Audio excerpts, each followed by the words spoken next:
Over, we will take the designs here, and then I will take another shape,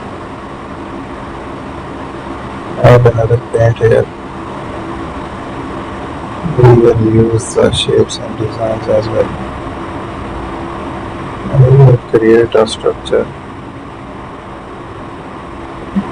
and then make another designs. So here we will take it. Let's explore the different options. Keep generating the designs. I will take the similar selection there.